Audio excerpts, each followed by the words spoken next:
আসসালামু আলাইকুম সুপ্রিয় ভিউয়ার্স, আজকে পহেলা ফাল্গুন, বসন্তকালের প্রথম দিন।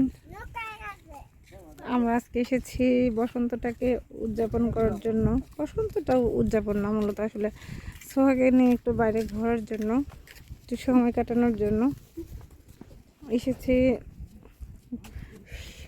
গোসাইবাড়ি স্পারে।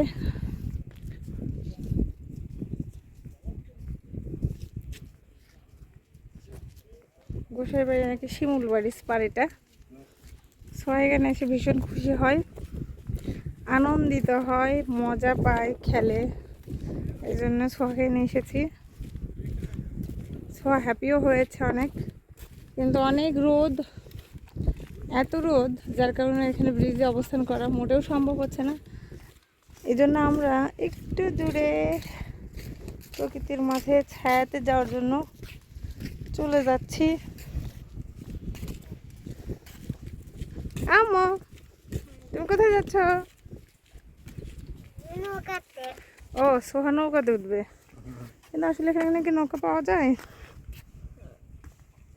আমার নৌকা কি পাওয়া যাবে এখানে? বলো। পিছন থেকে নামতে পারবে? আমি পারবো, কিন্তু তুমি সোহাকে নিয়ে নামতে পারবে কিনা? চলো। এটা একটা পাহাড়ের মতো সোহা। হ্যাঁ, আমরা মনে হচ্ছে যে পাহাড় থেকে নামছি। পাহাড় থেকে নামছি। ওরে ওরে, চলো একটু বসিতে মাছ ধরা দেখে আসি। একটু মাছ ধরা দেখি।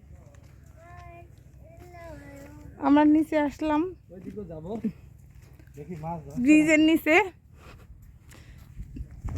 আগে দেখি তো। প্রিয় দর্শক, দেখতে পাচ্ছেন সামনে অনেকগুলো মানুষ বড়শি দিয়ে সুন্দর করে মাছ ধরছে তারা।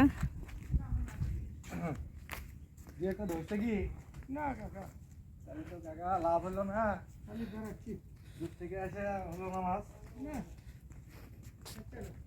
আচ্ছা না, আজ একটা ধরছে নাকি?